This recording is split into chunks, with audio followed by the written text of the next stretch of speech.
Tony McIntyre, Director of Basketball Operations for the Athlete Institute, as well as owner and co-founder of CIA Bounce Basketball. Think it's time I let you know that it's my time and I ain't gon' hold back. For my time, I gotta do that. I got time again. Yeah.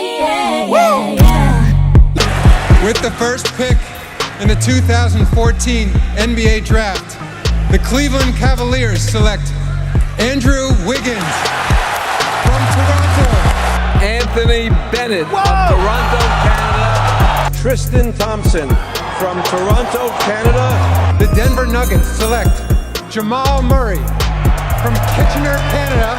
It's been crazy over the last couple of years, being one of only 2 programs in the world to ever have back-to-back #1 picks, as well as the only country outside of the U.S. to ever have 2 picks in 2 consecutive years being #1. So it's really put Toronto, Brampton on the map.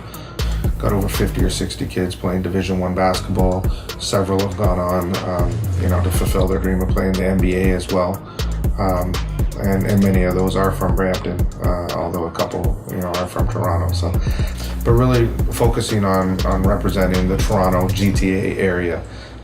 Over the last few years, there's been an explosion of Canadian stars in the NBA. That's thanks to a program aimed at helping young athletes.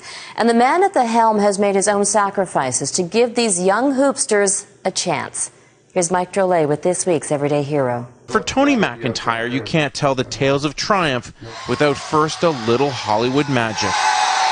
In 2007, badly needing funds for their grassroots basketball program, Tony and his partner, Mike George, applied to go on the Howie Mandel show, Deal or No Deal. It was a Hail Mary pass to keep CIA Bounce running. We ended up at the end of the day winning $144,000 on the show. And how much of that money went to the program? More than half. For the Institute, basically what we're looking to do is retain players in Canada and give them an opportunity to compete on a high level against the best U.S. competition without having to leave their family. We've been given the opportunity by Nike to compete in the best circuit in the world, which is the EYBL circuit, which helps raise that level of expectation for those athletes, but also, with that level raised, they're also, gaining irreplaceable experience, as well as opportunities to be scouted and seen by Division I basketball programs. And I think that's been instrumental in the success of both CIA Bounce as well as the Athlete Institute, because they work parallel with each other to promote those athletes and to get those athletes ready. A player from Canada, a player from Toronto has changed over the years, where they've been able to eliminate all of those stigmas that have surrounded Canadian players in the past, that they're too soft, they're not exposed to the best talent.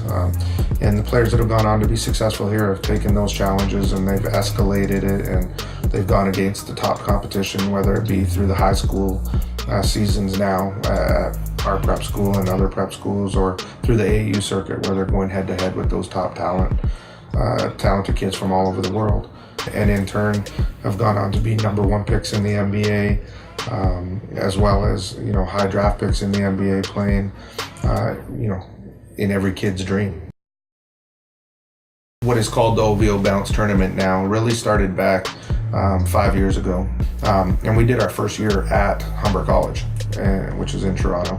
And OVO phoned and they wanted to put a team in. And for us, it was like, okay, great. We had, I think, 10 teams that year. And in that men's tournament, OVO ended up winning the championship in the first year.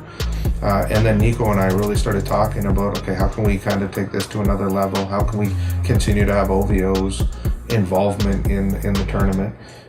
So we sat down over several meetings and we said, let's really elaborate on that whole thing of let's celebrate basketball in Toronto. Let's bring it back. Let's bring the excitement back to Toronto. And so, our program Bounce really, partnered on the rest of the event. So the next 4 years with OVO, bringing, the NBA guys in. We've had numerous NBA guys that have participated over the last 4 years with, the local guys as well as guys flying in for that tournament on Caravana weekend. I think that's instrumental, is to create unique calendar events in the basketball community, and that's one of them. And it also just further solidifies that synergy between kind of that music industry and sports and entertainment.